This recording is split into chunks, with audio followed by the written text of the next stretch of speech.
శ్రీ గురుభ్యో నమః. శ్రీ మహాగణాధిపతయే నమః. మిథున రాశి, అక్టోబర్ నెలలో మిథున రాశి వారికి, ఈ రాశి వారికి ఈ నెలలో ధనధాన్య వృద్ధి మంచిగా ఉంటుంది. మంచి మనస్సు గల వారితో పరిచయాలు ఏర్పడతాయి.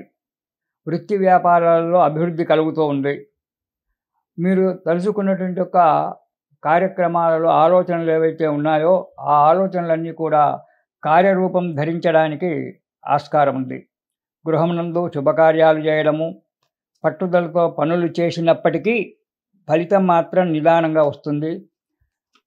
ఫలితం రాలేదు, తొందరగా రాలేదు అనేటువంటి ఒక బాధపడకండి.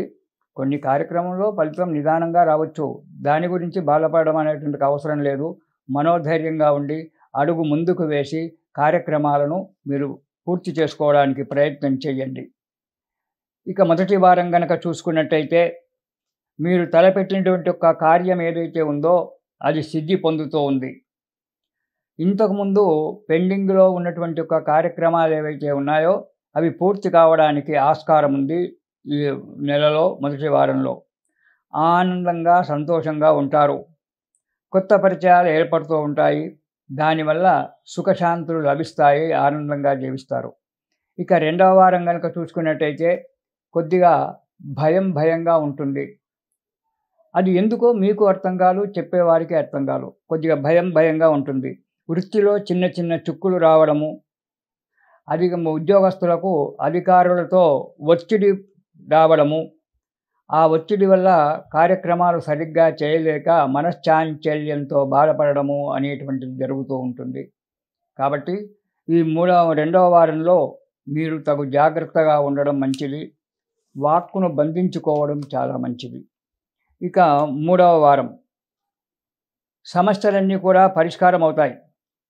మీకున్నటువంటి ఒక సమస్యలు ఏవైతే ఉన్నాయో ఆ సమస్యలన్నీ కూడా పరిష్కారం అవుతాయి.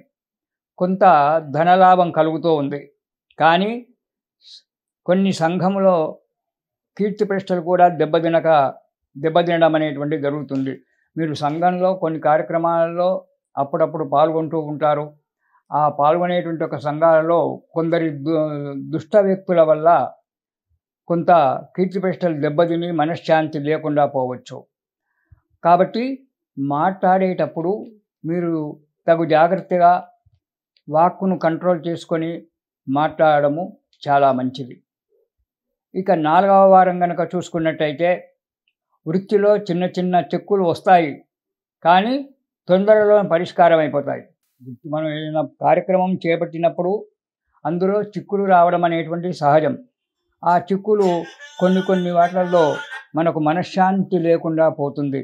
కాబట్టి వాటిని తగు జాగ్రత్తగా ఉండడం మంచిది. ఈ రాశివారు అంటే మిథున రాశి వారు ఈ నెలలో శివ అష్టోత్తర నామాలు అనేటువంటిది ఉంటుంది. శివ అష్టోత్తర నామాలు ప్రతిరోజు కూడా పారాయణం చేయండి. దానివల్ల మీకు అన్ని విధాలుగా శుభం జరగడానికి ఆస్కారం ఉంది. ఇది శుభం.